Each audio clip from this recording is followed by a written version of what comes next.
नमस्कार मेरे प्यारे बच्चे, PNS memorial school online classes में मैं पूजा सिंह आपका हार्दिक स्वागत करती हूँ। अब हम लोग पढ़ेंगे क्लास 9th के मीराबाई की पदावली पढ़ेंगे। पहले मीराबाई की जीवनी देख लेते हैं जो आपका अध्याय 2 है।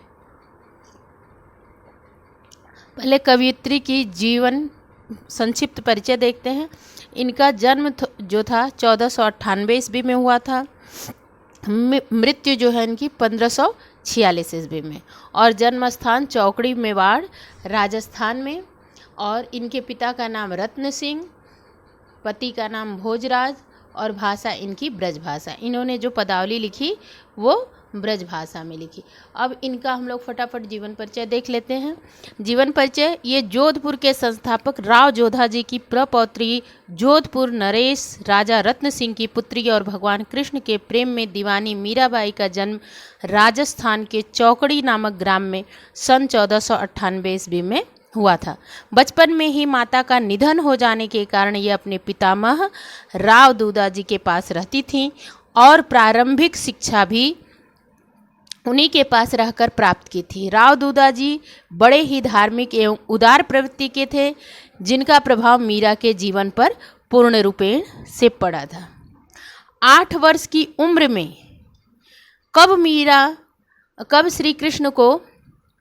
मीरा ने कब श्री कृष्ण को पति रूप में स्वीकार कर लिया, यह बात कोई नहीं जान सका। इनका विवाह चित्तौड़ के महाराजा राणा सांगा के ज्येष्ठ पुत्र भोजराज के साथ हुआ था। विवाह के कुछ वर्ष बाद ही मीरा विधवा हो गई। अब तो इनका सारा समय श्री कृष्ण भक्ति में ही बीतने लगा। मीरा श्री कृष्ण को अपना प्रियतम मानकर उनके विरह में पद गाती और साधु संतों के साथ कीर्तन एवं नृत्य करती थी। इनके इस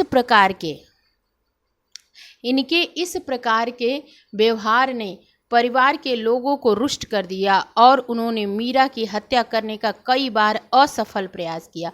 अंत में राणा के दुर्व्यवहार से दुखी होकर मीरा वृंदावन चली गई। मीरा की कीर्ति से प्रभावित होकर राणा ने अपनी भूल पर पश्चाताप किया और इन्हें वापस बुलाने के लिए कई संदेश भेजे, परंतु मीरा सदा के लिए सांसारिक बंधनों को छोड़ चुकी थी। कहा जाता है कि मीरा एक पद की पंक्ति हरि तुम हरो जन की पीर गाते गाते भगवान श्री कृष्ण की मूर्ति में विलीन हो गई। मीरा की मृत्यु द्वारिका में सन 1546 के आसपास हुई थी। कहा जाता है कि मीराबाई साक्षात कृष्ण की मूर्ति में समा गई और उनका वस्त्र वहाँ पे मिला था मूर्ति के पास। अब इनकी साहित्यिक सेवाएं देख लेते हैं हम लोग कि मीरा के काव्य का मुख्य स्वर कृष्ण भक्ति है। इनके काव्य में इनके हृदय की सरलता तथा निश्चलता स्पष्ट रूप से प्रकट होती है। इनकी भक्ति साधना ही इनकी काव्य साधना है। दाम्पत्य प्रेम के रूप में व्यक्ति इनके संपूर्ण काव्य में इनके हृदय के मधुर भाव गीत बनकर बाहर उमड़ पड़े हैं। विरह की स्थिति में इनके वेदनापूर्ण गीत अत्यंत हृदय स्पर्शी बन पड़े। इनका प्रत्येक पद सच्चे प्रेम की पीर से परिपूर्ण है। भाव विभोर होकर गाए गए तथा प्रेम एवं भक्ति से ओतप्रोत इनके गीत आज भी तन्मय होकर गाए जाते हैं। कृष्ण के प्रति प्रेम भाव की व्यंजना ही इनकी कविता का उद्देश्य रहा है। अब इनकी रचनाएं फटाफट देख लीजिए आप लोग, तो इनका जीवनी समाप्त होगा। रचनाएं हैं, मीरा की रचनाओं ने इनके हृदय की विह्वलता देखने को मिलती है। इनकी रचनाओं में पहला है नरसिंह जी का मायरा राग गोविंद, गीत गोविंद की टीका, राग सोरठ के पद, मीराबाई की मलार गरबा गीत, राग बिहाग तथा फुटकर पद। इनकी प्रसिद्धि किस पे मिली थी? मीरा पदावली।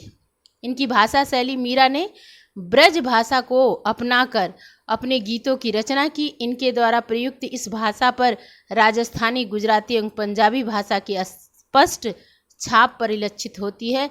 इनकी काव्य भाषा अत्यंत मधुर, सरस और प्रभावपूर्ण है। इनके सभी पद गेय हैं। इन्होंने गीत काव्य की भावपूर्ण शैली अथवा मुक्तक शैली को अपनाया है। इनकी शैली में हृदय की तन्मयता, लयात्मकता एवं संगीतात्मकता स्पष्ट रूप से देखने को मिलती है। ठीक, अब इनकी हम लोग पदावली देख लेते हैं कि बसो मेरे नयनन में नंदलाल, मोर मुकुट मकराकृत कुंडल, अरुण तिलक दिए भाल। मतलब मीराबाई क्या कहती हैं कि बसो मेरे नयनन, मेरे नैनों में नंदलाल, नंदलाल यानी श्री कृष्ण भगवान को कह रही हैं, कृष्ण मेरे आँखों में बस जाइए। अब कैसी छवि के साथ बसिए, उनकी छवि कैसी थी? मोर मुकुट मकराकृत कुंडल, मतलब मोर के पंखों का मुकुट और मकराकृत, उनके कुंडल जो थे मकराकृत, उसकी आकृति मकराकृत है। अरुण तिलक दिए भाल, और लाल रंग का तिलक भाल पर, अपने ललाट पर उनके हैं श्री कृष्ण भगवान के। और उनकी मूर्ति कैसी है? मोहनी है और सांवली सूरत, मतलब सांवले थे ना श्री कृष्ण भगवान। नयना बने विशाल, और उनके बड़े बड़े नेत्र। अधर सुधारस मुरली राजत, और उनके अधर पर सुधारस, उनका अधर जो है अमृत रस से उस पर क्या राज रहा है? शोभित हो रहा है मुरली। उर बैजंती, उर मतलब हृदय, बैजंती माल, ठीक है, बैजंती माला पहनते थे ना गले में, तो वो हृदय तक जाएगा ना, हृदय के ऊपर बैजंती माल, ठीक है, शोभा दे रहा है, शोभायमान हो रहा है। राजत, क्षुद्र घंटिका, मतलब छोटी, क्षुद्र मतलब छोटी, घंटिका छोटी छोटी घंटियाँ जो करधनी में, कटि तट, कटि मतलब कमर, तट मतलब कमर पर, ठीक है। शोभित, शोभायमान दे रही है। नुपुर शब्द रसाल, और नुपुर के जो ध्वनि हैं वो बहुत ही रसीले हैं। मीरा प्रभु संतन सुखदाई, भक्त बसल गोपाल, मतलब मीराबाई कह रही हैं कि संतन को सुख देने वाले, सुख प्रदान करने वाले भक्त वत्सल गोपाल, आप मेरे नयनों में बस जाइए। ये संदर्भ, प्रसंग और व्याख्या करेंगे, ठीक है। संदर्भ में लिख लीजिएगा कि प्रस्तुत पद्य हमारी पाठ्य पुस्तक हिंदी काव्य में संकलित श्री कृष्ण की अनन्य उपासिका मीराबाई के काव्य ग्रंथ मीरा सुधा सिंधु के अंतर्गत पदावली शीर्षक से अवतरित है। और प्रसंग डाल लीजिएगा आप लोग हेडिंग, और प्रसंग में लिखिएगा कि प्रेम दीवानी मीरा भगवान कृष्ण की मोहनी मूर्ति को अपने नेत्रों में बसाना चाहती है। इस पद में कृष्ण की मोहनी मूर्ति का सजीव चित्रण हुआ है। अब व्याख्या आप लोग हेडिंग डाल लीजिए कि कृष्ण के प्रेम में दीवानी मीरा कहती हैं कि नंद जी को आनंदित करने वाले हे श्री कृष्ण, आप मेरे नेत्रों में निवास कीजिए। आपका सौंदर्य अत्यंत आकर्षक है। आपके सिर पर मोर के पंखों में निर्मित मुकुट एवं कानों में उली की आकृति के कुंडल सुशोभित हो रहे हैं। मस्तक पर लगे हुए लाल तिलक और सुंदर विशाल नेत्रों से आपका श्याम वर्ण का शरीर अतीव सुशोभित हो रहा है। अमृत रस से भरे आपके सुंदर होठों पर बांसुरी शोभायमान हो रही है। आप हृदय पर वन के पत्र पुष्पों से निर्मित माला धारण किए हुए हैं। आपकी कमर में बंधी करधनी में छोटी छोटी घंटियां सुशोभित हो रही हैं। आपके चरणों में बंधे हुए घुघरुओं की मधुर ध्वनि बहुत रसीली प्रतीत होती है।